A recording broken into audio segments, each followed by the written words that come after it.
फौजी का परिवार में मन आ रही से भी एक फौजी कहीं भी रहा।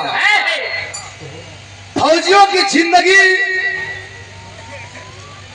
कितनी कठिनाइयों से, कैसी परिस्थितियों से गुजर वालों की जिंदगी जरा सुनिएगा इस विरह के भाव में।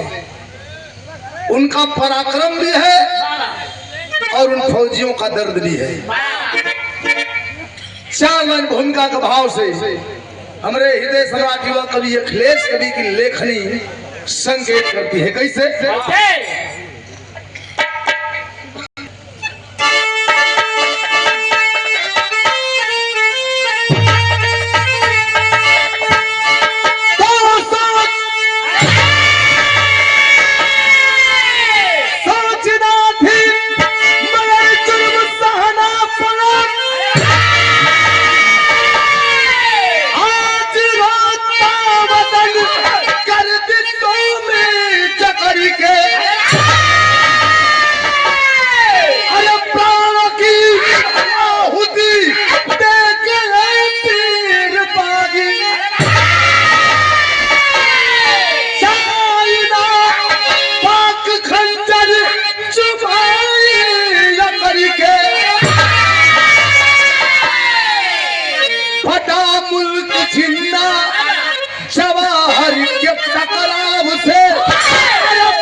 जिन्ना जवाहर के टकराव से यह मुल्क बटा।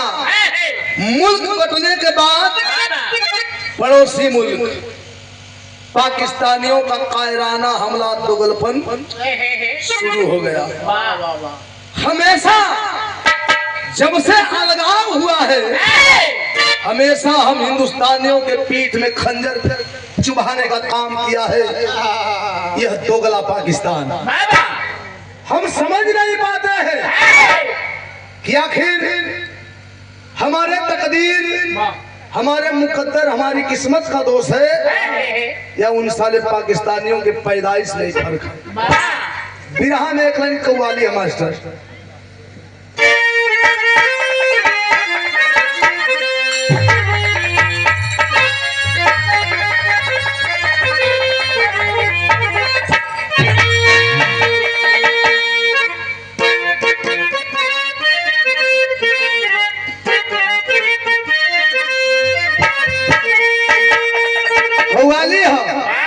कोई प्यार का पुजारी अपने साथियों से कह रहा है, क्या कहा?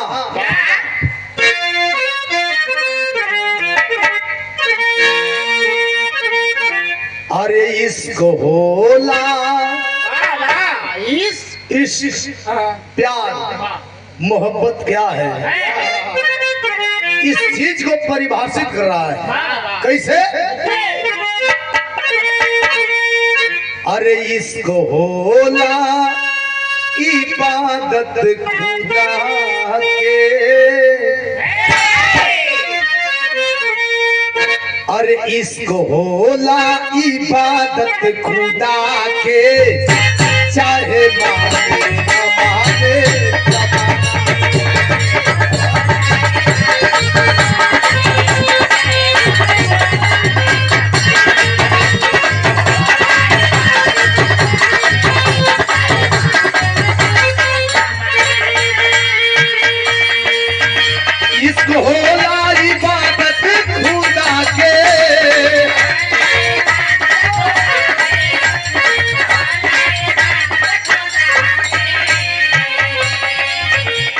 इश्क होला इबादत खुदा के, चाहे माने न माने जमाना। आग के दरिया उड़ा के जाला, आग के दरिया उड़ा के जाला, प्यार के हवे सच्चा दीवाना।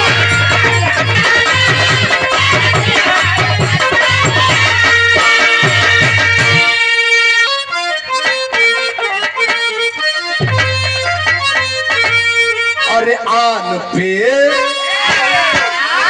आन माने देश वतन मुल्क मान सम्मान भी होला। अभी लिखते हैं अरे आन पे शान से मरना सीखा, आन पे शान से मरना सीखा, है वतन का जो सच्चा दीवाना।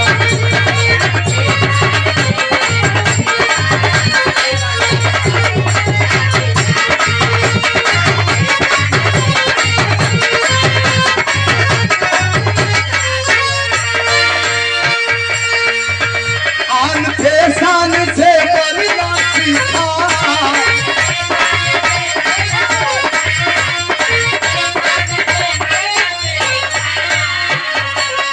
अरे लान पे अरे शान से मरना सीखा, है वतन का जो सच्चा दीवाना। हिंदे चमन निज लहू से, हिंदे चमन निज लहू से करता है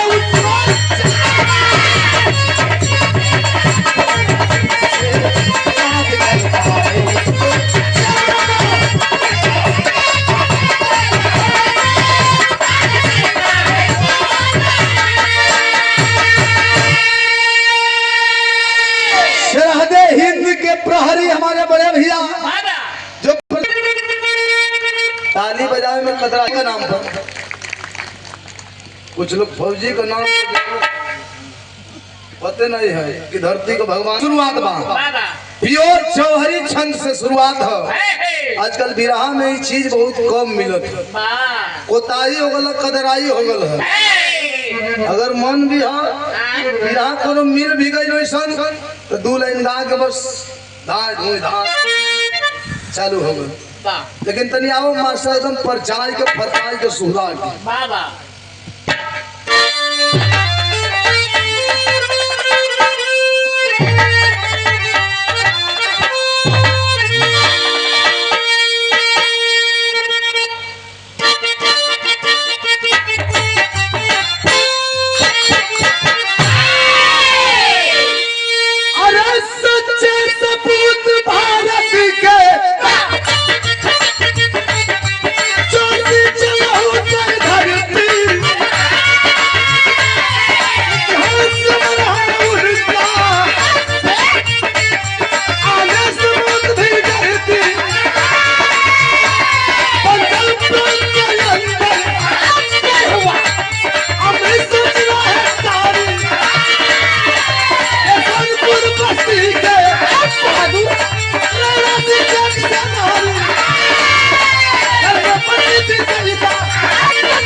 हो जाएंगे। पंजाब प्रांत अमृतसर जिला सोनपुर बस्ती और सोनपुर के रहने वाले फौजी राणा सिंह, पत्नी का नाम सरिता देवी, भगवान सब कुछ देले बड़े। धन दौलत का कमी ना हो। कमी कौन चीज का हो? औलाद का कमी। कहल जाला भैया एक औलाद बिना एक थे पति पत्नी का मर्द मेहरारू का दशा होले। ये रउआ लोग से हमने से छुपल कौनो मंदिर और मस्जिद का दरवाजा बाकी ना रह जाला। भगवान सब कुछ दे हम, लेकिन औलाद का कमी है, औलाद का गम सतावता। 99 की बात है। एक रोज दोनों पति पत्नी फौजी राणा सिंह और सरिता देवी हम बिस्तर यानी एक ही बेड पे दोनों प्राणी सुतल हो। सरिता देवी के औलाद का गम कलेजा सालत बा हो भैया। बाझिन वाला ताना उनका कलेजा सालत बा। गम बहुत गहरा है। सोच सोच के कि भगवान सब कुछ देले बनो, एक थे औलाद बिना हमार दुनिया की संसार अनहार बा। सोच के रोवतारी, सिसकी रोवाई रोवतारी, सिसिक सिसिक के। तब तक रोवाई का आवाज पहुंचल फौजी राणा सिंह का कान तक। उठ के बैठ गए। देखते हैं सरिता के आंखों में आंसू। कहते हैं सरिता रो रही हो, क्या बात है? तबीयत तो ठीक है तेरी? क्या किसी ने कुछ कहा? उठ के बैठ गई। कले के नाम से यार क्यों कुछ हो रहा कलश हो? तब क्यों रो रही हो इतनी रात को? क्या बात है? कारण बताओ। रोवतारी अपन दुख अपने आंख के आंसू का कारण बताओ तारी। बिरहा में कहीं तर्ज लगल हो मास्टर।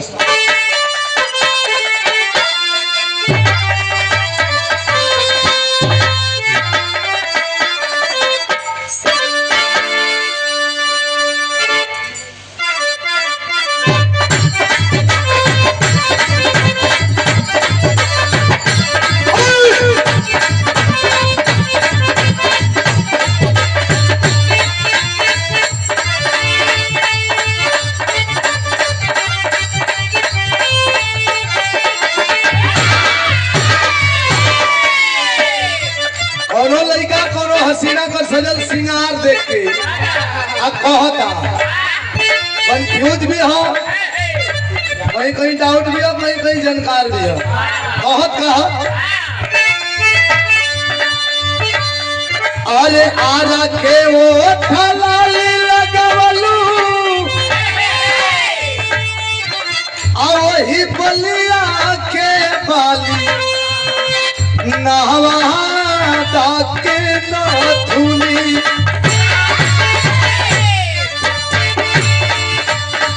आरखे वो थलाली लगवलू बलिया के बाली नहवा के नाथुनी। भाई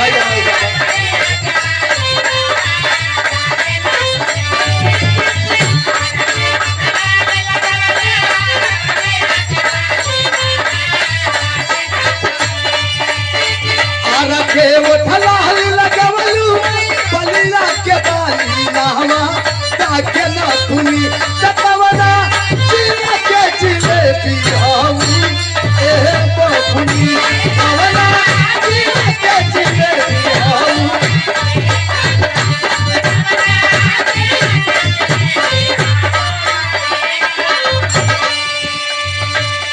ये तो दर्ज रहा, लेकिन 99 की बात है। डेट याद रखिएगा। सरिता देवी रोवत हरी अपन दुख बतावत है। काहे रोवत है? कैसे बतावत है? अरे अखिया मेरा भरी के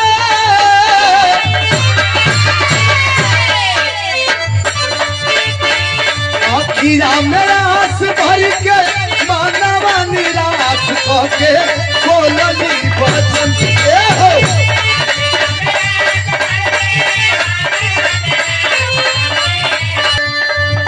रखे वो थलाली लगवलू बलिया के बाली नहवा ताके नाथुनी हो।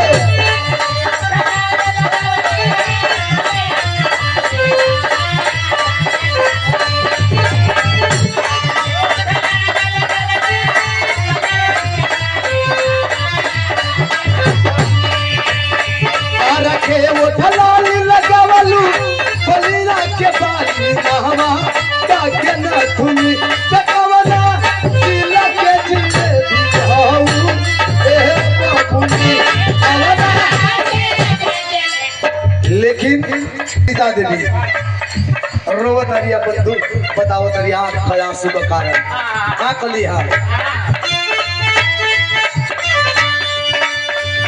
अखिया में आस भर के मानवा निराश होके बोलली वचन ए हो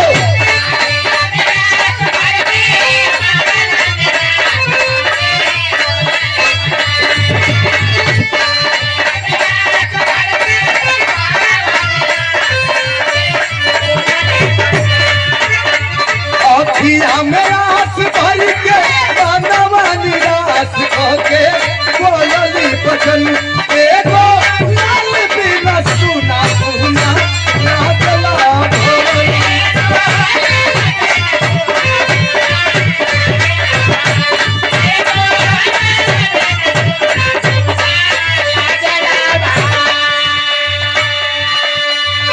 कली की सैया भगवान सब कुछ दिला बड़न कुछ को कमी नहीं के लेकिन एक थे औलाद बिना हमारी संसार अधूरा बा अनहार बा इस समाज के लोग हमके कुछ खा दे तो मार दे तो गरिया दे उतना दुख ना होई जितना लोग बाजिल कहला तो दुख होला ई बाजिल का ताना सुन सुन के ई जिंदगी से हमार मन उब गइल बा मन करता कि माहौल खा के अपन जान दे दे जिए को मन नहीं खे करत फौजी राणा सिंह समझावत रन पागल मत बनो समाज के लोग क्या कर रहे हैं क्या नहीं कर रहे हैं उनके ताने मेरे पे ध्यान मत दो ऊपर वाले पे भरोसा रखो उनके घर में देर है अंधेर नहीं है रतिया में बात विचार होता सबेर भाई तौले एकाएक आइल तबले और ये सीमा से खबरिया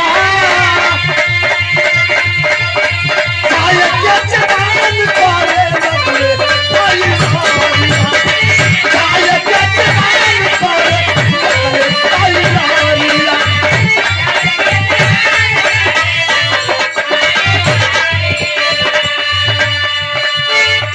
रतिया का दुखम सुखम होता हाल चाल होता सवेरमा भइले फोन का घंटी घनघना गई फादर से फोन हो साहब जी का फोन हो फोन उठौलन और से साहब की ओर से आवाज आती है कि फौजी राणा सिंह जितनी छुट्टियां काटनी थी तुम काट चुके जो शेष बची है उसे काटने के चक्कर में मत पड़ो फौरन चले आओ क्योंकि कारगिल का जंग छिड़ चुका है संग्राम की बात है कारगिल का जंग छिड़ चुका है तुम्हारी छुट्टियां निरस्त की जा रही है चले आओ दूसरा दिन तैयारी बना के कपड़ा लता पहिर के बेग बस्तर लेकर तैयार हुए उनको दुल्हन सरिता देवी आरती कथा लेके आरती उतारा तारी आंख से आंसू छलकत बा और रोवत तारी कह तरीका हमारा के छोरी घरे जात बारा मत घरे सुन रे सजन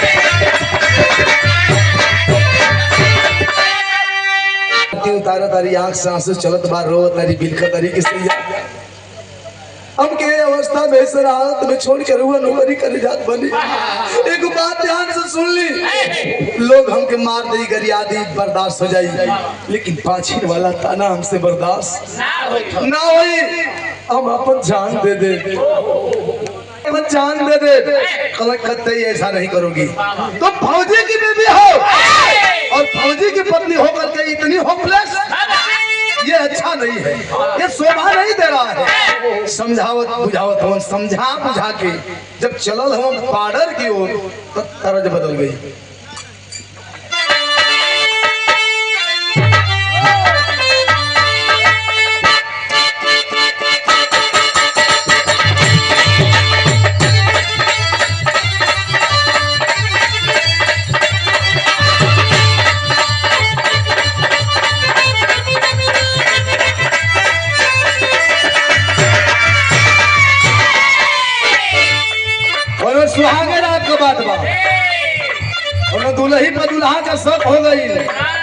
दुलही छरौरी कर दिया कि गड़बड़ कुछ ना है का कहे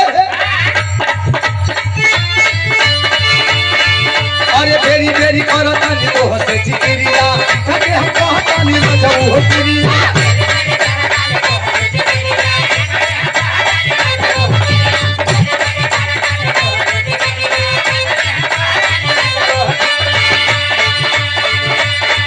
अरे बेरी बेरी करता नी तो हसे चिकिरिया सके हम कहता नी न जाऊ हो चिकिरिया अटे निरल चवली के तू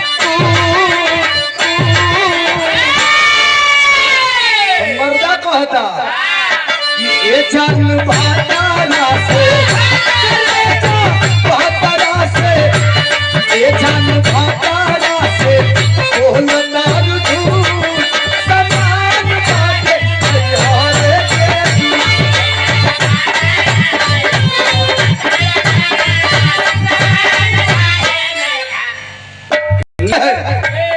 अपनी पत्नी सरिता देवी को समझा बुझा के तो कभी का भाव कैसे चले मना के घर छोड़ तू लहिया चाहिए तो बोले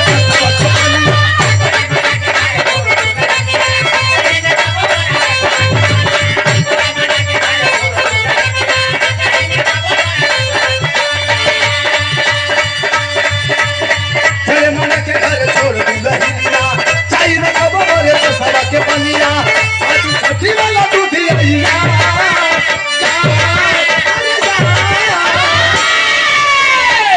समर में पोला समर में पोला ही चिंता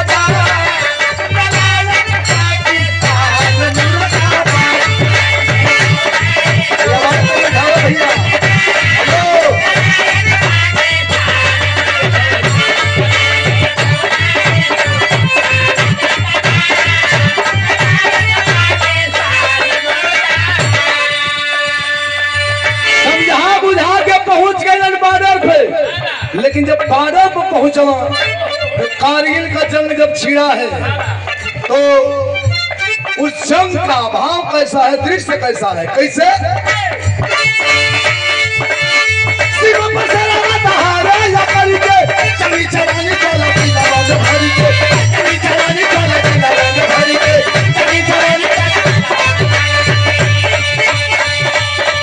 तुम्हें तो सीधा की कैसा हो जाता समर में भोला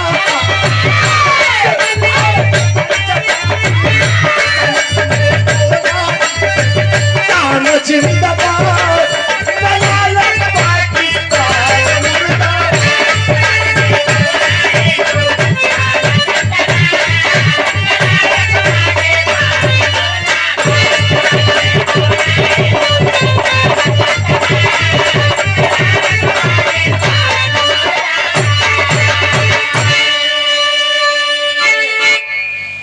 इनकलाबी नारा लगा करके हमारे देश के प्रहरी टूट पड़े दुश्मनों पे कारगिल का जंग चलता रहा लगभग 2.5-3 महीने के आसपास कारगिल की लड़ाई चली लेकिन जब लड़ाई समाप्त हुई तो अंजाम क्या निकला कभी जी विदेशिया का भाव में लिखा तरन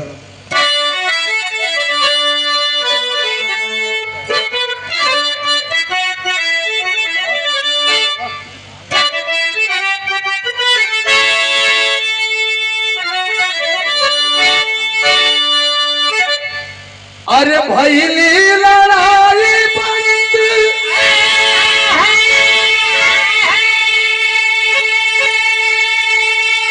अरे कितन पर देशवा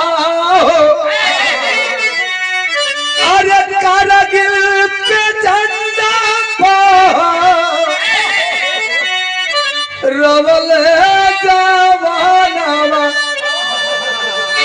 जब लड़ाई समाप्त हुई तो हमारा देश और देश के जवान विजय हासिल किए। ये तक खुशखबरी है ये है लेकिन जौने रतिया में सरिता देवी अपन दुख बतावत रही अपने सैया फौजी राणा सिंह से। औलाद का गम जौन बतावत रही कि औलाद बिना कितना हम कष्ट सहीला। शायद वही रतिया के भगवान सुन लेहलन, अर्जी मंजूर कर लेहलन। आज पेट से ही माई बने वाली है। ये तो खुशखबरी है कि देश और देश के जवान विजय हासिल किए हैं, लेकिन सरिता देवी भी पेट से है, माई बने वाली है। अब माई बने का खुशखबरी चिट्ठी में लिख के बॉर्डर पर भेज देंगे। भगवान जाने सरिता देवी की मां बनने वाली खुशखबरी की चिट्ठी बॉर्डर तक पहुंची कि नहीं पहुंची, लेकिन बॉर्डर से खबर घर पे आई है। क्या कि राणा सिंह शहीद भइले, लाश के न पता चलल, अरे सीमा से खबर आई, बड़ी से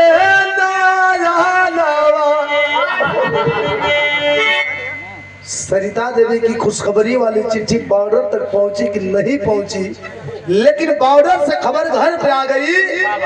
किस लड़ाई में हमारा देश और हमारे देश के जवान विजय हासिल किए हैं, लेकिन इस लड़ाई में बहुत से जवान शहीद भी हुए हैं। जिन शहीदों के लिस्ट में फौजी राणा सिंह का भी नाम अंकित था। पूरे सैनिक सम्मान के साथ सभी जवानों की डेड बॉडी उनके परिजनों के बीच भेजवा दी गई, लेकिन सरिता देवी के घर खाली खबर आ गई कि फौजी राणा सिंह शहीद हो गए।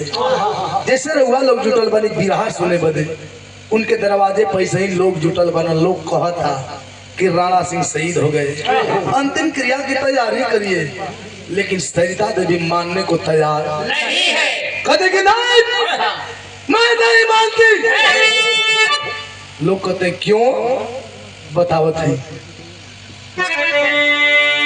कि मरल जद रहता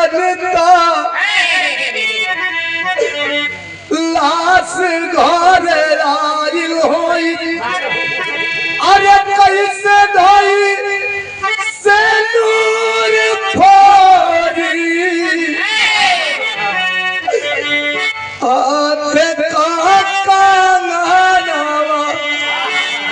कहते कि नहीं, मैं नहीं मानती। जैसे सभी शहीदों की लाशें पूरे सैनिक सम्मान के साथ उनके परिजनों के बीच भेजवाई गई है, उसी प्रकार अगर मेरे पति की लाश मेरे आंखों के सामने नहीं होगी, मैं नहीं मानती। और कान खोल करके आप लोग सुन लीजिए, ना मैं अपने मांग का सिंदूर मिटाऊंगी, और ना ही अपने हाथों की चूड़ियां फोड़ूंगी, और ना ही अपने तन पे सफेद वस्त्र धारण करूंगी, और ना ही अपने पति की तिरही करूंगी, जब तक सिद्ध नहीं हो जाता। लोग सोचे कारण की लागत पति को मौत का गम में एक दिमागी संतुलन बिगड़ गल, पगला गई। लोग अपने अपने दरवाजे चल गए, लेकिन सरिता देवी भगवान को उलाहना दे रही है। क्या? अरे खुशी आवे से पहले, अरे दुख घराई गोई, अरे लाई हो विधाता कई सबको विधाता।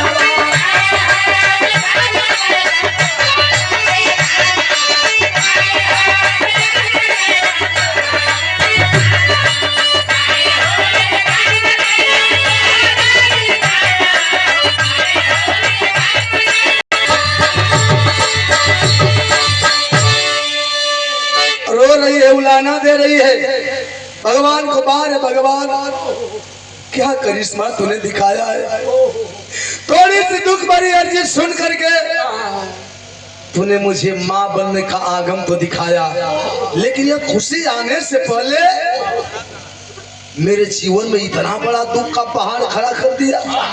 नहीं प्रभु, कोई जवाब नहीं है आपका, रो तरिए भैया। लेकिन वही हुआ कि लोगों के लाख कहने के बावजूद भी ना अपने मांग का सिंदूर मिटाती है, ना ही हाथों की चूड़ियां फोड़ती है, और ना ही अपने पति की तिरही करती है। धीरे धीरे समय बीतत बा, समाज में कई तरह के लोग बा। बाझिन वाला ताना तो रहबे कई, एक ताना और हो गल कि का मर्द मर गल है फिर भी सुहागिन बन के घूमे ले, पागल हो गई है। अब लोगन का हो ताना जवन कलेजा सालत बा, बर्दाश्त ना होता।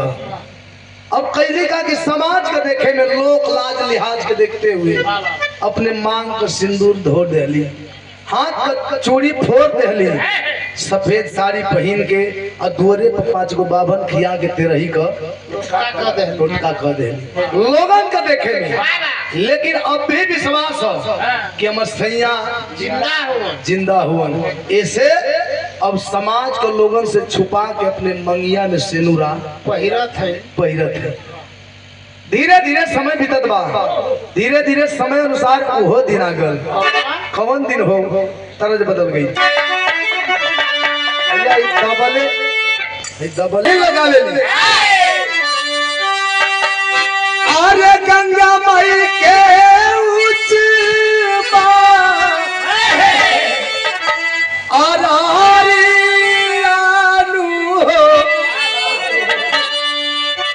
पर बैठे भगवान।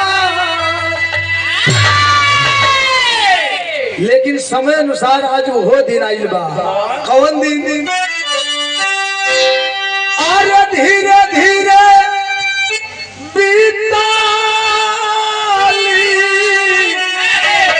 समय आलू गोदिया भइल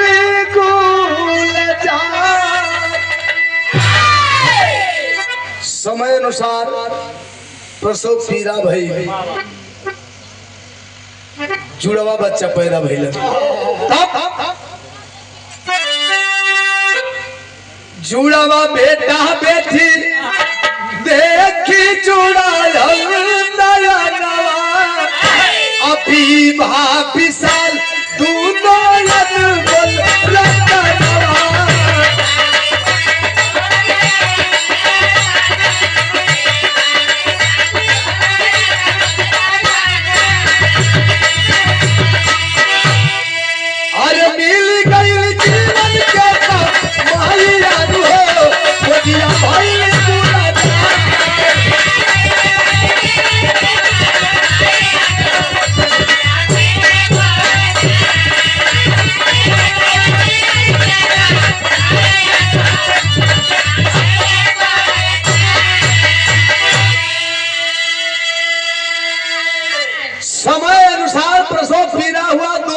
पैदा हुए जुड़वा, जौना में एक थे बेटा है एक थे बेटी है। बिटिया का नाम विवाह, बेटवा का नाम विशाल रखल गई।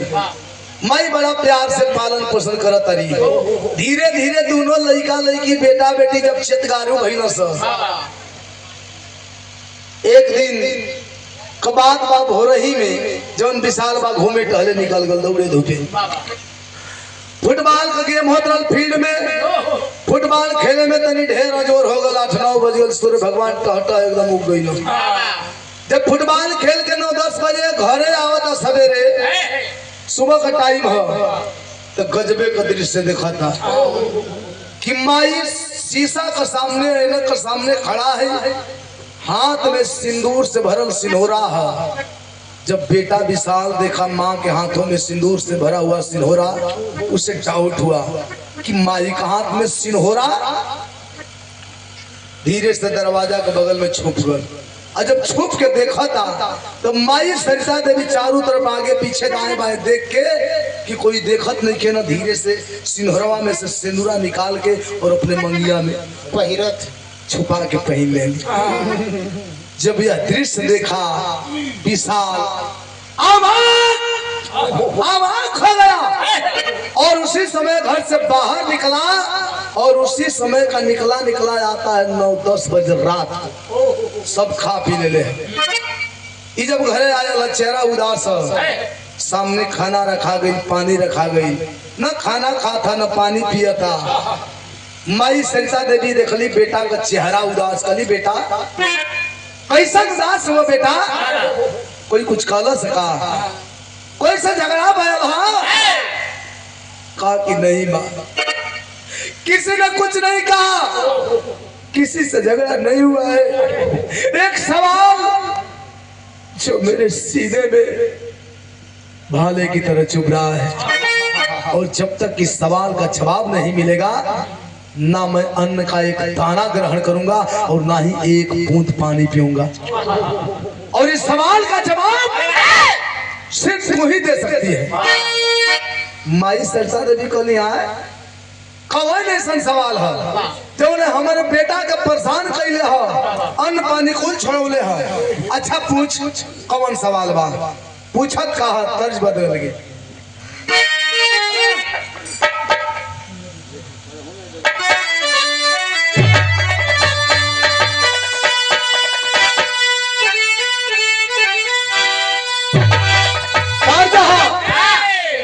तीन गो सहेली है संग में बियाह भयल संग में गौना भई संग में ससुरा गईली सब ससुरा से लौट के संग ही नैहर आ गईली सब संग में लड़कोरो भईली सब लेकिन कई माना बोलत हो अरे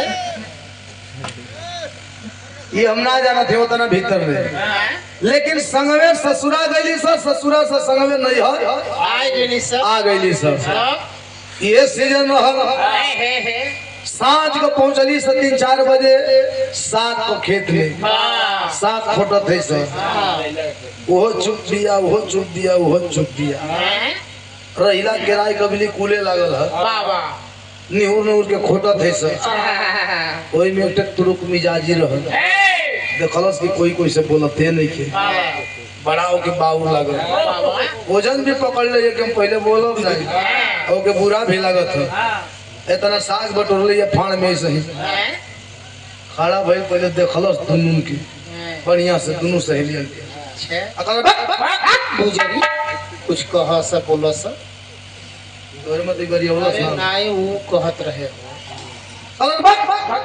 का एकदम बुझाता कि विश्वास परल बरे बुझाता कि कोनो हत्या भयल बा अरे आइल बारू से तो कुछ बोलो सब बतियाव सब यही खाते आइलू है सर दूसर की दूसर की खोटले रहल मजे कर ऊ खड़ा भइल हो फेंक दल कला बा का बक बकातली रे का कहि जा तू ही बोल तू ही पूछ तू ही कुछ कह बुझाई की बात जल्दी से झटौल करके की सरी करस रे झगड़ा मत करो सा ठीक बा शांत हो सा जब बोले बतियावे के मने हो गई तो ये आवाज सांस से नीचे कर देले पड़ा बहुत लोड पड़ता गेन खोला है करता नहीं उठावा है के अरे सर कुछ बोले बतियावे के मने हो गई ऐसा है कि अपने अपने मर्दे के विषय में बता लो तब कलस के और बढ़िया बात कलू अरे तो कुर्तवा फट जाई रे अब करते कहां बाहर ओके उठौले पहिल की से कहले से पहले तू ही बताओ जब पहिल की रह तो लागल खूंटा ध के अपने अचारा का पिए लगल पिए कलश के बताई ना बताओ रे हमर राजा जी का करेला रे तू की कुरत का कस के बताई ना हमर राजा जी हम के इतना मानेला कि कब बोलावे के होला तो सबकर मरद ओकर नाम ध के फलनिया के मम्मी कहत होयसन चिलनिया के मम्मी कहत होयसन लेकिन हमार राजा जी ना दिलवाले को अजय देवगन मती बोलावेला हमके कैसे कनी सकी दिलवाले को अजय देवगन मती वो कैसे रे तो कलस के देखले ना उस जब अजय देवगन पागल हो गई रहेला तो सुनील सठी के कैसे बोलावेला कल से कि ना हमनी को नहीं खींचे तो कहले कैसे बोलावेला रे तो बताओ ते ऐसे अरे ई कौन बोली हरे कर ई सब ई कोई खसी बकरी खस्सी बकरी वाला ना है तब कौन अजय देवगन दिलवाले फिल्म देखिए ऐसा ही बोलावेला जब पागल हो गई रहेला शहरबाजी पहले करी ओकर बाद देखलस एक नजर तो सुनील शक्ति भकुआ गेल उनके लागल दांत टेढ़ गए ओई में बोतल फोड़ के बैल घोंप देला हमार राजा जी आज तो घर मत बोलावे ना दूसर के कहो छोड़ तो कुछ खास नहीं के हमार राजा जी ना क्यारो से यहाँ भोज भात खा के केतनो खा के लेकिन हम केतना माने ना केतना माने ना केतना माने ना जौले 2 लाख नहीं रही मनबे ना तो मरद रहल ओके कहत भाई बाबू के वही पे पत्र ही है चुपा कहे दर गाड़ी नीचे कलश के क्यारो ला भोज भात खा के यहाँ जौले दूने वाला हमारे में ना खई हम उनका छूधे ना जुड़ाला सरवा तब माउग रहे रे देख लो ये भैंसिन को धोवन में को काट के खा जाए नादा में ले तीसर के कलश के छोड़ा सा कहनी का दोनों मर्द से हमारा मर्द डिफरेंट है डिफरेंट हाँ हो ना जाने लो ना अलग है एकदम अलग है कली सकी तब कैसन है बता कलश के हमार न हमार तो हमारा के बड़ा मारे ला रे मारेला अरे हाँ रे कहाँ मारेला कहा हमारी घर है द्वारे में हमारी तो कल सत्ता तो बड़ा बुरा बा हो कल ना ना ना ना ना ऐसा मत ना हम मारेला लेकिन मरले के बाद एक बड़ा नीमन काम करेला कैसा ही हो दादा मरले के बाद कौन नीमन काम रे कल सुना सा चंभित मत तो कैसा का कहे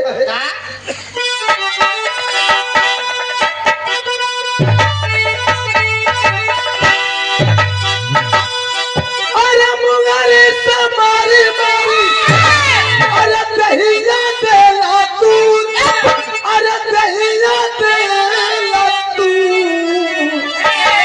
जहिया मारला जहिया मारला जहिया मारला तब छरी आवेला जरूर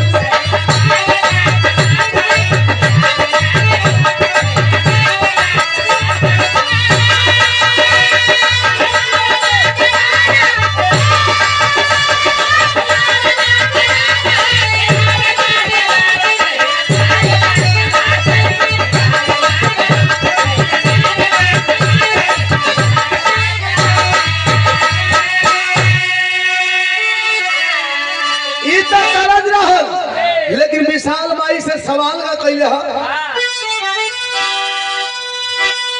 पूछला विशाल बात अरे माई से दिखा अरे माई से दिखा कि हमारी माई हो हमारी माई हो हमारी माई बोलता हमार बाबूजी हमार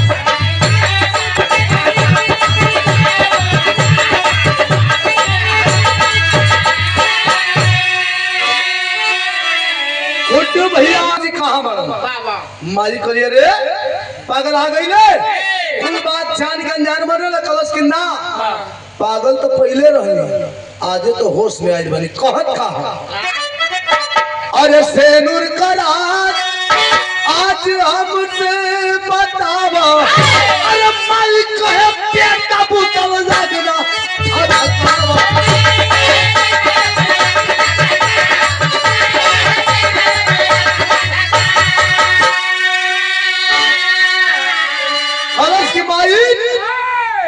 जवन सेनुरा हमारी सही समाज से छुपा के पहिरेलू ये दुई बात साबित करता कि तो हमारे बाबूजी जिंदा बाड़न और जिंदा बाड़न तक कहाँ बाड़न और नहीं तो तुहार कहीं नाजायज संबंध बा माई के करे रे फाट गल हो बाबू कलश के नारे बेटा अरे नारे बेटा अपने माई पे इतना गंदा लाछन मत लगा तर माई इतना देखे गिरल के इतना नीच काम करी कलश की नाम आई ये तोरे रात का आंसू हमरे सवाल का जवाब ना भाई तो के ओही सिंदूर के कसम जवन सिनुरा हमरे से छुपा के पैदल तो बतावे के पड़ी माई बेबस हो गई लाचार हो गई क्रिया कसम खाया गई कभी कि बेटा बताना तो नहीं चाहती थी लेकिन जब तूने सिंदूर की कसम दे दिया तब तो बताना पड़ेगा कल की सन 99 की बात है कारगिल की लड़ाई लगी थी इस लड़ाई में हमारा देश के जवान विजय हासिल किए बहुत से जवान शहीद भी हुए, जिन शहीदों के लिस्ट में तेरे पिताजी का भी नाम अंकित था। लेकिन सभी शहीदों की लाशें पूरे सैनिक सम्मान के साथ उनके परिजनों के बीच भेजवा दी गई, लेकिन तुम्हारे बाबूजी का खाली मरला का खबर आई, उनके लाश का पता लोग कहते रह गए। लेकिन ये मेरा दिल, ये मन ना उस समय मानने को तैयार हुआ और ना आज मानने को तैयार है। ये मेरा मन अब भी कहता है कि तेरे पिताजी जिंदा है। विशाल कहा कि माँ, अगर तेरी बातों में सच्चाई है तो है कसम तुम्हारा चरवा की, कसम तुम्हारा चरवा की, तेरा दूध का काट चुकाऊंगा। कर जिंदा है पापा दुनिया में तो मर के भी वापस माँ, अगर तेरी बातों में सच्चाई है, वाकई में अगर मेरे पिताजी जिंदा हैं दुनिया के किसी भी कोने में, तो कसम खाता हूँ तेरी चरणों की सौगंध कि जीते जी अब मर के भी एक दिन तुम्हारे सामने ला करके खड़ा कर दूंगा, वरना शकल नहीं दिखाऊंगा। ए भैया, इतने बात कह के माई का पाँव छुलस, माथे पर धूर लगौलस, पाँव का 2-4 सेट कपड़ा लेलस, निकल गल। कहाँ गल, का करा था कोई के खबर ना हो, लेकिन मेहनत किया, रियाज किया, फौजी बन गल। फौजी बनने के बाद ट्रेनिंग होले, ट्रेनिंग जब पूरा हो जाले तो कुछ लंबी छुट्टी मिले ले, वही छुट्टी में घरे आयल, हर टोपी वर्दी पहन ले। माई जब देखली सरसा देवी अपने बेटवा विशाल के फौज के वर्दी में धधा के खींच के सीना से साट के चुमे चाटे लगली। हाँ, दुआ देता रही, बड़ी खुश है, आरती उतारत है, तर्ज बदल गई।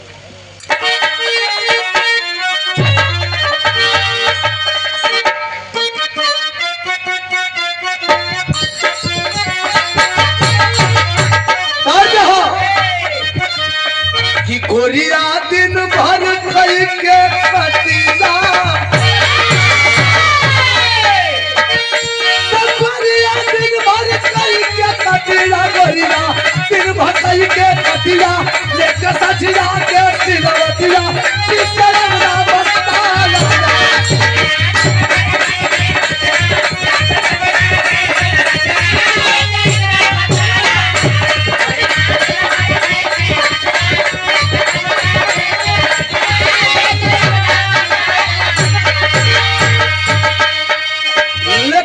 सरसा देवी के दवा का आरती उतारत है, दुआ देत है का जगमग जगमग जारे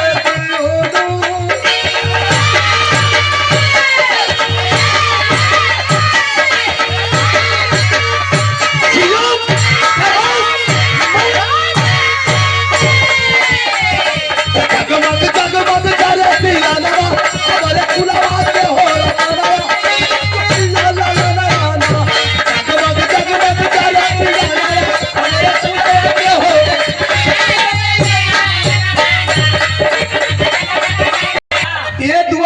भगवान अगर कोई की औलाद तो हमारे बेटवा जैसा। ए भैया, धीरे धीरे जब ट्रेनिंग वाली छुट्टी खत्म हो गई, जब ड्यूटी ज्वाइन करे का तैयारी कैले बॉर्डर पर जाए खातिर पहली बार, तब बहनिया जब विवाह आरती उतार दिया, आंख से आंसू छलकत बाद नजर पड़ल विशाल कर पगली रोवत है, हम तो भुलाइए गई, तोरे खातिर सरप्राइज है। भैया कलश कैसन सरप्राइज भैया कहता, अरे अब की बार जब छुट्टी लेके अरे घर वापस हम आई, अरे सोनाई पटवा के दुआरे चोली में तोड़ दिखाई,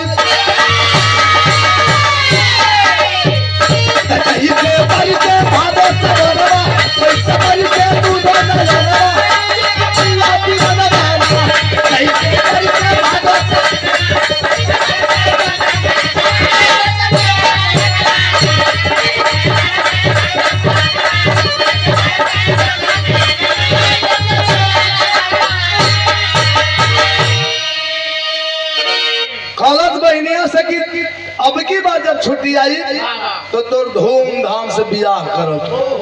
तोर बियाह तय कर देले है, ओहो लड़का फौजिए है। अब की आई तो अपने हाथ से दुल्हन का जोड़ा में तो के सजाई, अपने मजबूत कंधा का सहारा देके तो के डोली में बैठा के तो के तोरे ससुराल विदा कर दे। घरे से विदा लेके निकल गल। कवि जी भी थेरी के भाव में लिखा था,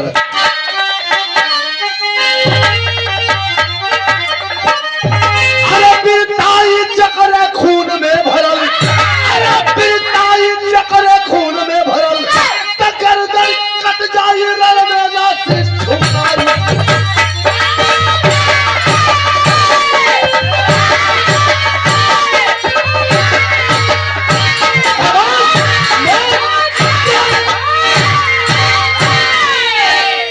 गर्दन कट जाई रण में ना सिर झुकाई, पिताई जो करे खून में भरल। ए भैया पहुंच गल बॉर्डर पे। पहली पोस्टिंग कहाँ भई? रजौरी में, जहाँ कदम कदम पे खतरा है। मुलाकात हुई फौजी हरिंदर से। फौजी हरिंदर कौन था? जिस फौजी जवान से अपनी बहन की शादी तय किया था। हाल चाल होके लगल कि मेरे मित्र, मेरे भाई, यहाँ सब ठीक तो है, सब कोई सलामत तो है? फौजी हरिंदर कहा यार कुछ ठीक नहीं है। जब से पुलवामा हमला हुआ है तब से लेकर अब तक कुछ ठीक नहीं है। हर एक दो दिन पे 2-4 आतंकी मारे जाते हैं, हमारे जवान मारे जाते हैं। दुश्मन की कौन सी गोली किसके सीने को पार कर जाएगी या किसी को पता नहीं है। लेकिन ड्यूटी करते 6 महीना बीतल, एक रोज पता चला है कि रजौरी के पहाड़ी में कुछ घाती घात लगाए हैं। आदेश दिया गया कि जाओ जाकर के दिखा दो कि एक हिंदुस्तानी फौजी का पावर क्या होता है। आदेश पाके जब हमारे देश के जवान चलल हुए, एकदम बागी का रूप धारण करके दुश्मन के प्रति बगावत करके हमारे बिरहा का आखिरी गीत कौन गीत मास्टर?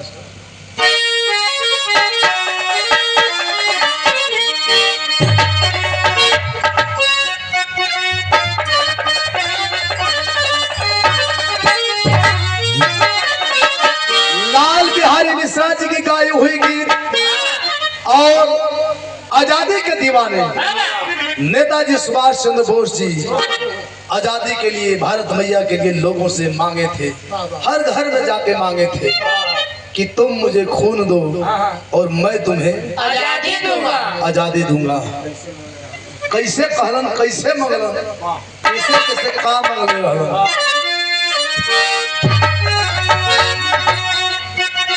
ये कहलन अरे मैया हो ललनवा दे दो, अरे बहनी हो बिरनवा दे दो। लेकिन जब जवान चले हैं, फौजियों की टोली चली है, जिस टोली में फौजी विशाल भी है, बड़ी जज्बे के साथ अपने जवानों के साथ चला है। कैसे? अरे करा जाए, अरे करा जाए, लो जवानवा पादी,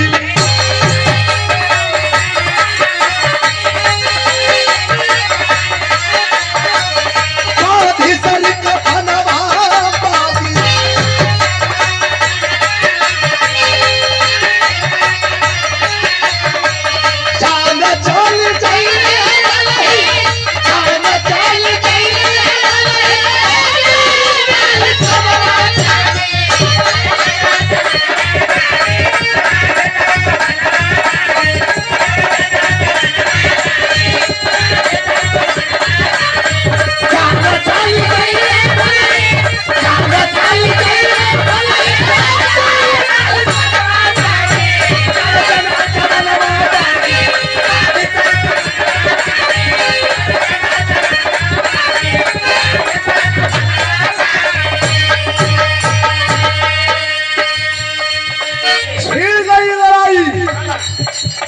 जवान वंदे मातरम इनकलाबी नारा लगा करके टूट पड़े दुश्मनों पे। दोनों तरफ से गोलियां बमबारी हो रही है। भाव कैसन है, दिल से कैसन है। अरे आधा घंटा चमक के खूबे पीरवा लड़ाई कहिले आतंकी मारल गईले, आतंकी मारल गईले, बाकी कुल पराई गईले।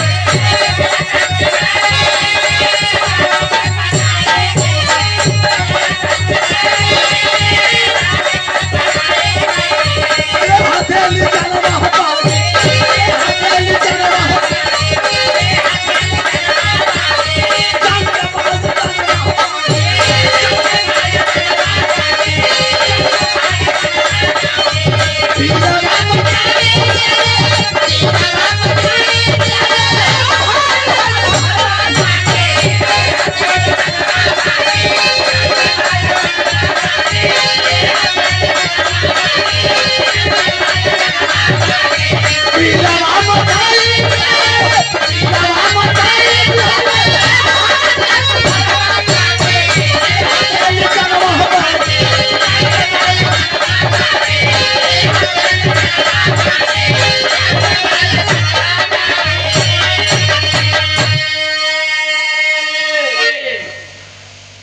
भैया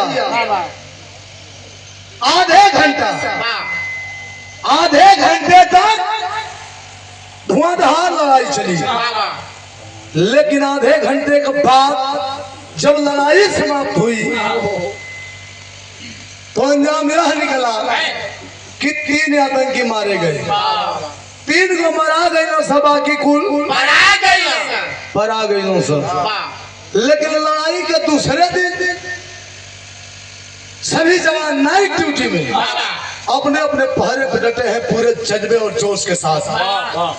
फौजी विशाल भी खड़ा है, पूरा नाक सीना कुल फुला हुआ था, फुफकारा था किरवन मते,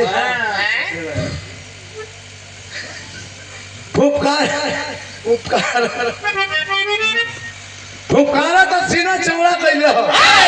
सोचा था कलर्स की पहले मुठभेड़ में 3 जना करे वाली मन मरले कुल जवान मिल के हुआ, लेकिन प्राथमिकता अपने के देता, खाली अपने के देता। लेकिन खड़ा कैसे है, जोश कैसा है, जज्बा कैसा है, कभी जी मोहब्बत के भाव में लिख दे।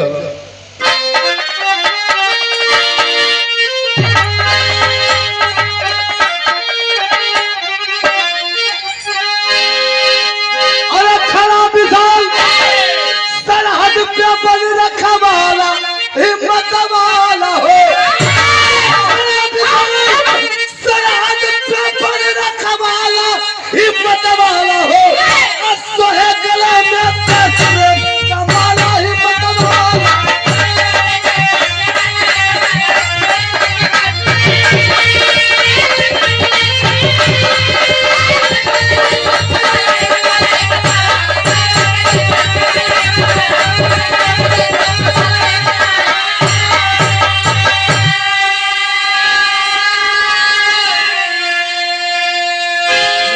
ड्यूटी हो, सीना तान के खड़ा बा और धमकी आवत हमारे मन।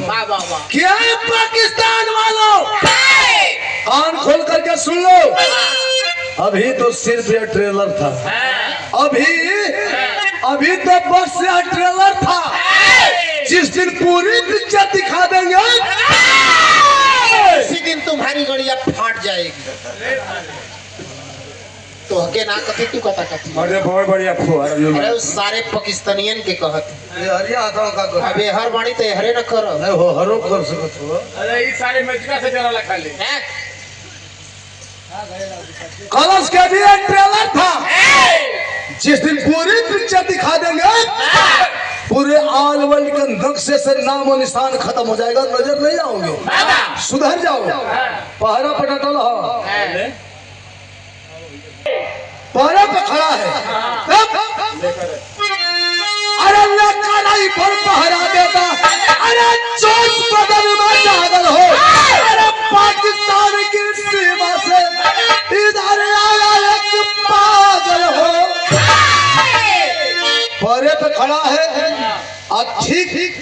जिस जगह पे खड़ा है ठीक फौजी विशाल के सामने से कटबंदा का तार क्रॉस करके जवन सरहद पे तार रहेला। पाकिस्तान हिंदुस्तान का बॉर्डर पे जवन कटबंदा का तार है वे तार फान के और एक टे पगला चलल आवता। देखे में कैसा लगा था? कैसा?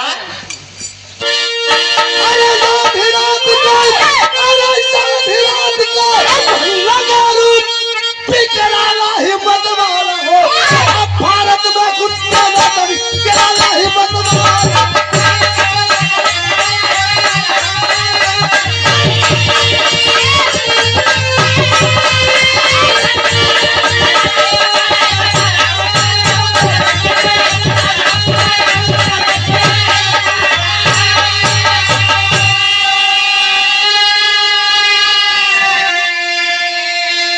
हिंदुस्तान पाकिस्तान का बॉर्डर क्रॉस करके जब कटबंदा का तार हो आम के पगला चला बता। अंधेरी रात हो, देखे में कैसा लगा था? कैसा? बड़का बड़का बाल दाढ़ी मूछ लाल लाल आंख बड़ी बड़ी तन पे भेड़ियन को करियवा चादर है, करियवा भोर का जौन होला एकदम देखे में विकराल रूप राक्षस जैसा। अगर कमजोर दिल का आदमी देख जाई तो छेरा के मर जाई। चलो ना होता ठीक फौजी विशाल के सामने कवि जी आल्हा से संकेत कैलन।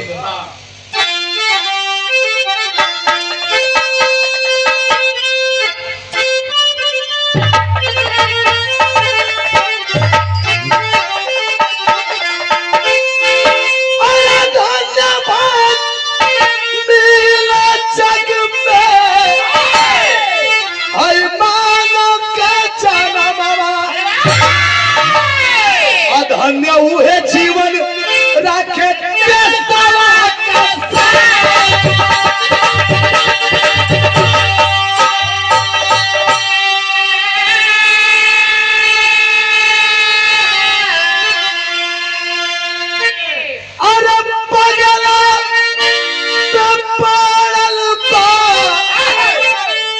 विशाल का नजरिया साधा है निशाना तब फौजी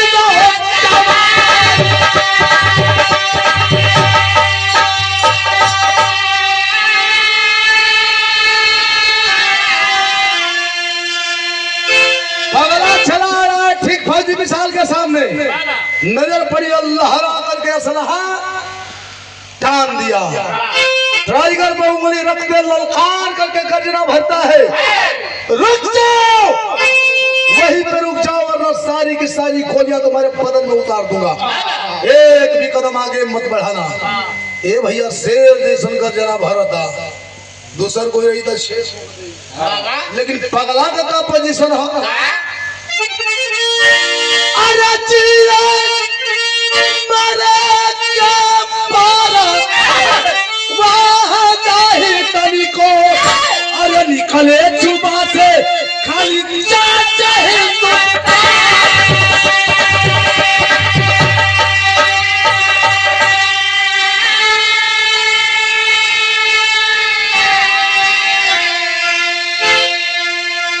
शेर जैसी गर्जना भरा कि रुक जाओ, वही कवई रुक जाओ वरना एक भी कदम आगे बढ़ाया तो सारी की सारी गोलियां तुम्हारे बदन में उतार दूंगा। लेकिन करे तनिको डर भय मुड़ी बोतले कर मुंह चलावत एकदम आंख उनके बंदूक का नोक में अपन छाती सटा के हिले लगा।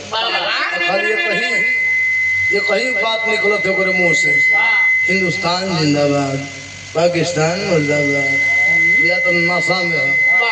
फौजी विशाल कहा लगला मिक्स करा ले रहा बनाते रहा वाला समझ टाइट करेंगे। हेलो हेलो के बढ़ावा है फौजी विशाल कहा कौन है तुम और कहां से रहे हो? और आधी रात को इस तरफ से आने का मतलब मरना तो तेरा तय है, लेकिन सच बता दोगे तेरी मौत आसान हो जाएगी। भैया एक काम काहे के कर देला डहबा लस्टावा में हमके मौत आसान हो जाएगी। ए मत टोन बढ़ाता, ढेर कुछ मत बढ़ावा। ए भैया फिर भी बुढ़ावा को है जवाब पगला को हिंदुस्तान जिंदाबाद, पाकिस्तान मुर्दाबाद। बस यार मैं जानता हूँ, मानता हूँ कि मेरे भारत मैया के प्रति तुम्हारे दिल में अगाध प्यार और प्रेम है, लेकिन कहाँ से आए हो, क्या करने आए हो, इस तरह से आने का मतलब बता दो वरना बेमौत मारे जाओगे। बहुत पछताना होगा तुझे। वो बुढ़ावा में और विशाल फौजी में बात विचार होत बा, वार्तालाप चल रही है। तब तक भयल का कभी जी सदर भाव में लिखा था।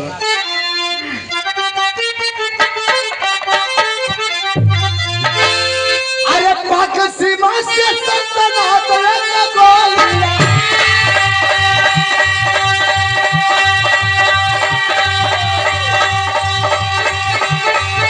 अरे सीना में विशाल के लगा छूटला जा।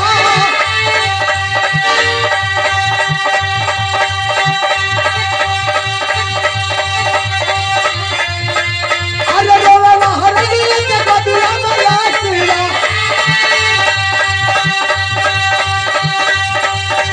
अरे कच्चे वाली बंद कैसे भाई जुबान।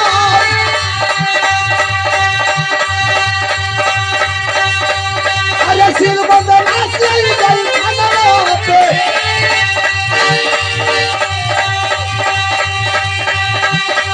अरे कहीं बुलावा ये काम के प्रधान।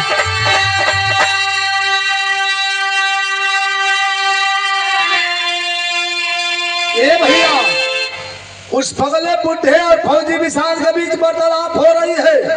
तब तक पाकिस्तानियों की ओर से कायराना हमला, पाकिस्तानियों ने गोली चलाया और वह गोली जा करके फौजी विशाल के सीने में चुभ गई। गोली लगते ही धरती पे धराशायी हो गया, धड़ाम से गिर गया, हाथों से हथियार छूट गया और क्षणिक पल में ही अपने आप को भारत मैया के चरणों में समर्पित कर दिया। इस दुनिया से अलविदा हो गया।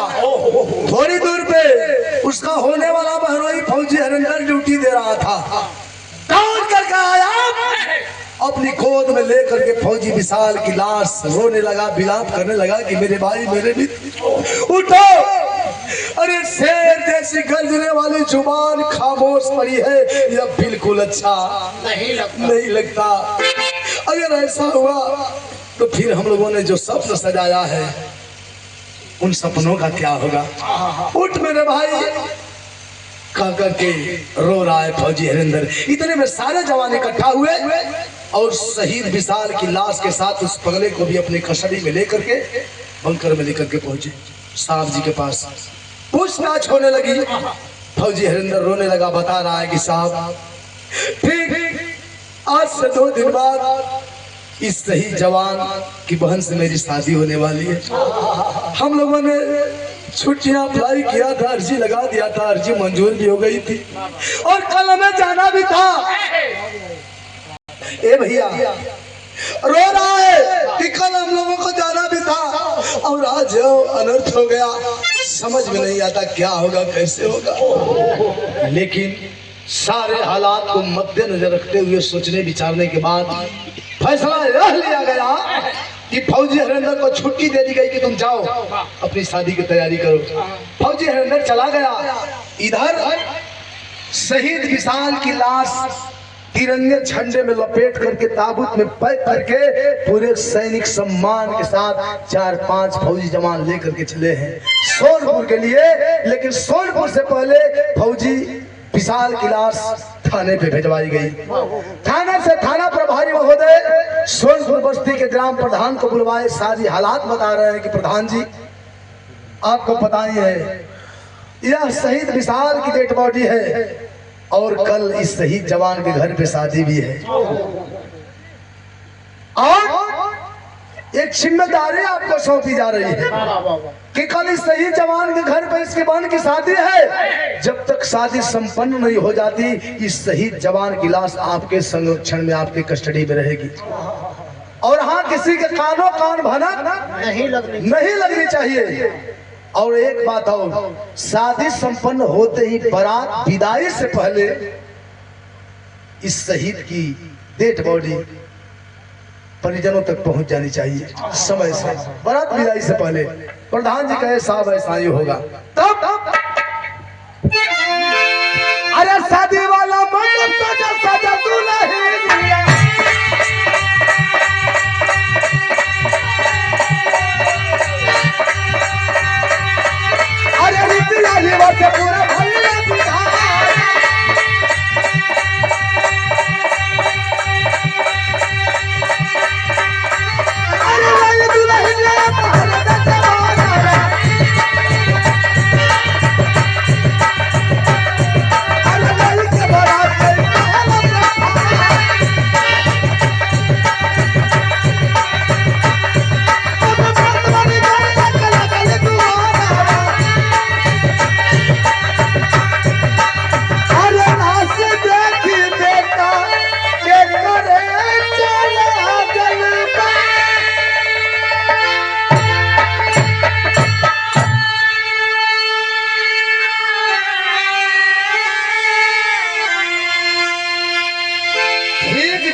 व्यवसाय हुआ।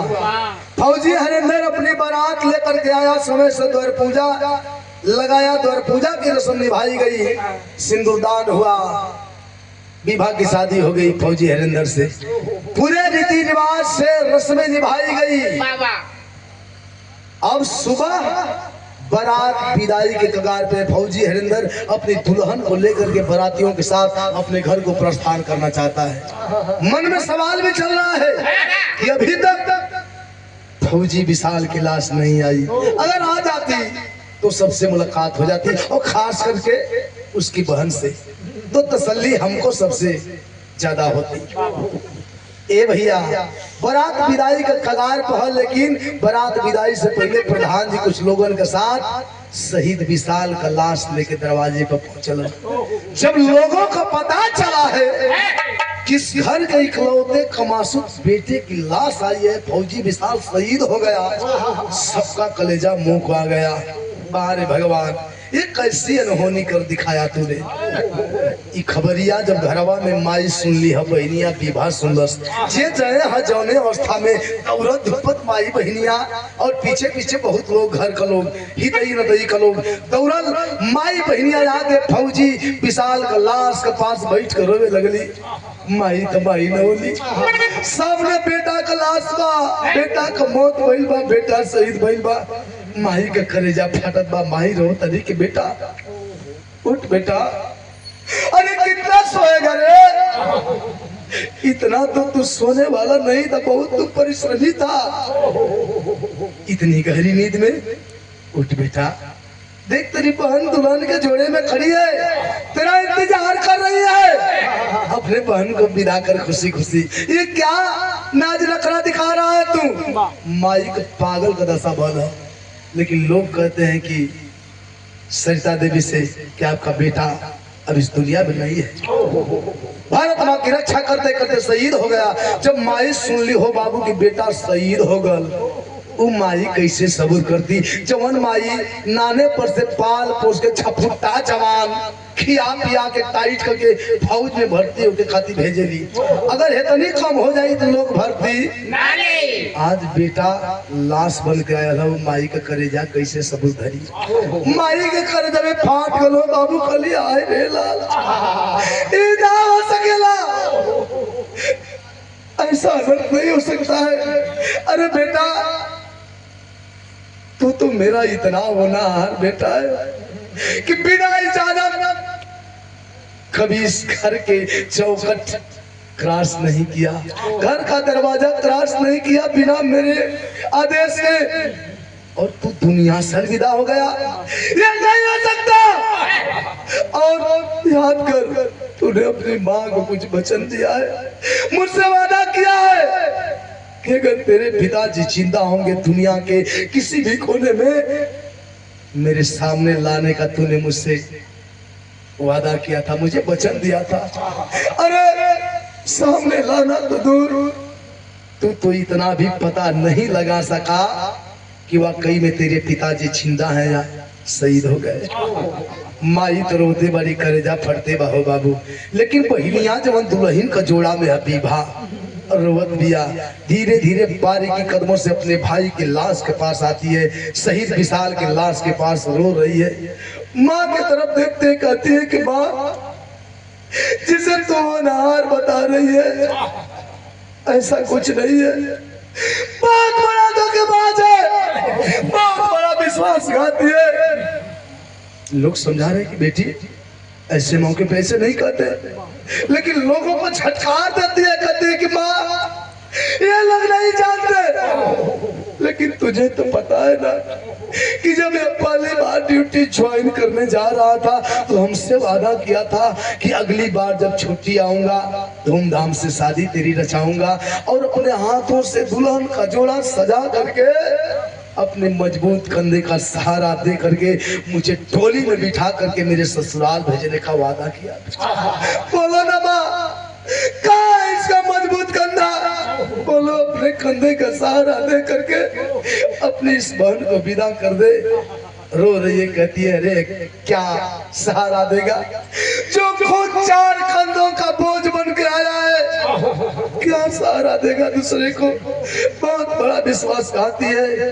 रो रही है, यह दर्द यह दुख कहाँ खत्म होने वाला है। लेकिन लोग लास्ट में समझा बुझा करके शहीद विशाल की लाश लेकर के चले हैं। घरात पक्ष के लोग, बारात पक्ष के लोग। शमशान घाट पे चिता सजाई गई। चिता को मुखाग्नि कौन दे रहा है? उस घर का दामाद फौजी हरिंदर। जब वही चिता में आग लगाना चाहता है तब तक एक आवाज आती है, रुक जा बेटा, रुक जा बेटा। बिलखती हुई आवाज के साथ भीड़ को चीरते हुए एक बुढ़ा जा करके घुटने टेक करके फौजी हरिंदर के कदमों के पास बैठ गया और रो रहा है। कहता क्या है? आखिरी भाग।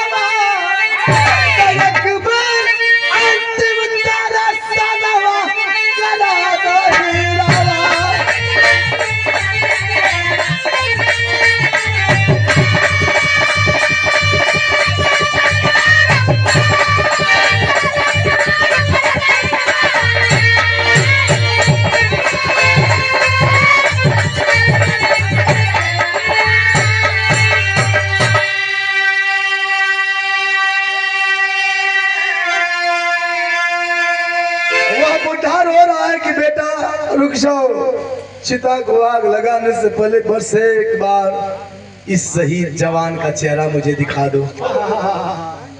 उसकी अर्जी स्वीकार हुई। चेहरे के सामने से 8, 10, 12 लकड़ियां हटाई गई। चेहरा जब सामने हुआ रोते हुए खड़ा हो गया। चेहरा निहारा था बुढ़ावा, रोता कहत कहा, अरे कहिया पैदा भइला, कहिया बनला फौजिया, हमारे चलते बेटा तोहर भइल बाउतिया। चेहरा निहारा था बुढ़ावा, रोता बेटा मुझे यह पता नहीं है, मैं यह नहीं जानता तू पैदा कब हुआ, तू सयाना कब हुआ, तू फौजी कब बना, ये सब मैं नहीं जानता। लेकिन इतना मैं जरूर जानता हूँ कि तेरी मौत का जिम्मेदार मैं ही हूँ। वहाँ शमशान घाट पर जुटल लोग, घरात पक्ष, बारात पक्ष, आवार जवार के लोग समझत कहा, अरे पगला चांदी के सभाई दरावे दीरवा, एक बारी अंतिम धारा सादवा करा दो हिरवा। वहाँ जुटल लोग ये समझता कि कोई दूर का रिश्तेदार होगा, किसी दिमागी संतुलन के सदमे के कारण इसका दिमागी संतुलन बिगड़ गया, पागल हो गया है। लोग पागल समझता।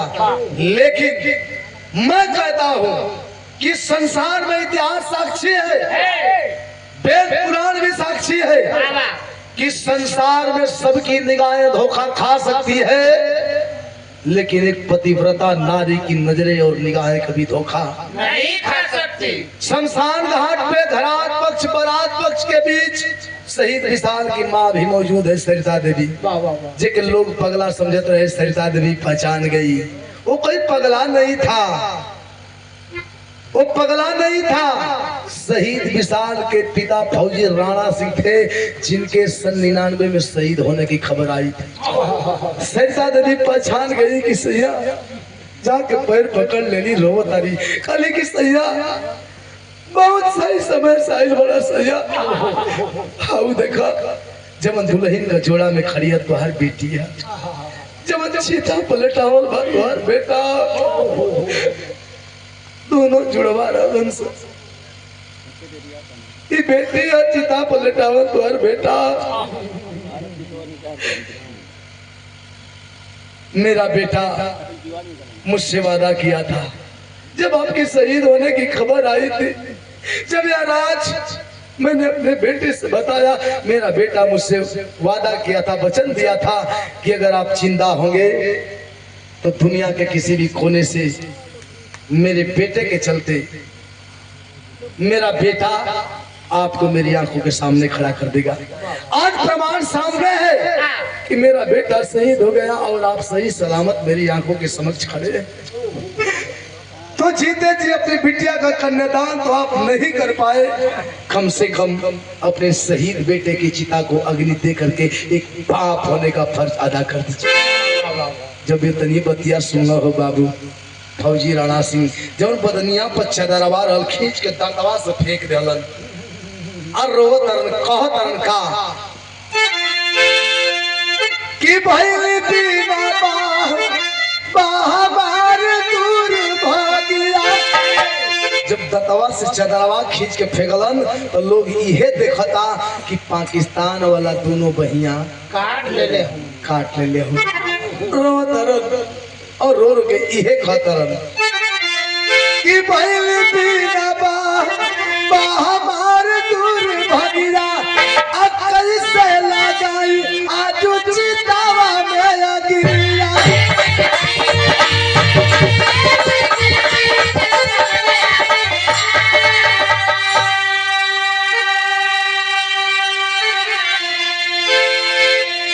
रोथवन फौजी राणा सिंह इस यह जमाना कहता है कि दुनिया का कोई भी बाप कितना हूं दान पुण्य कर ले, लेकिन जब तक कन्या दान नहीं करता उसका जीवन सफल नहीं होता, उसकी जान पवित्र नहीं होती है। तो मैं तो अभागा बाप हूँ कि जीते जी ना ही अपनी बिटिया का कन्यादान कर सका और ना ही अपने आंखों के सामने चिता पर पड़े शहीद बेटे की चिता को अग्नि दे सकता। आह उठत बा रोवत होन कहत का आखिरी लाइन,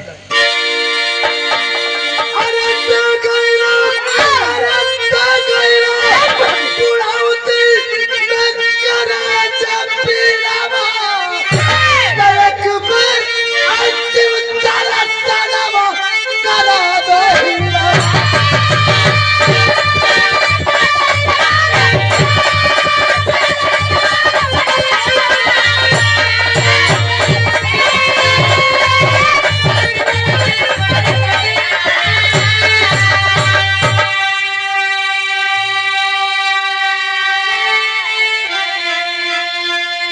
आखिरकार सलामी देकर के शहीद विशाल की अंतिम विदाई हुई।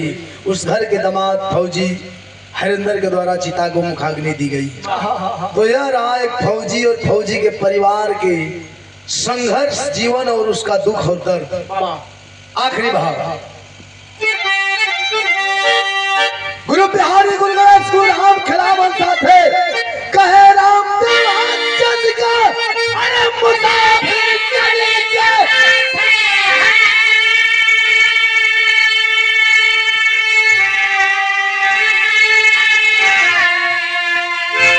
पिटाई चक्कर खून में भरल। 1 मिनट चाहेंगे हमारे हृदय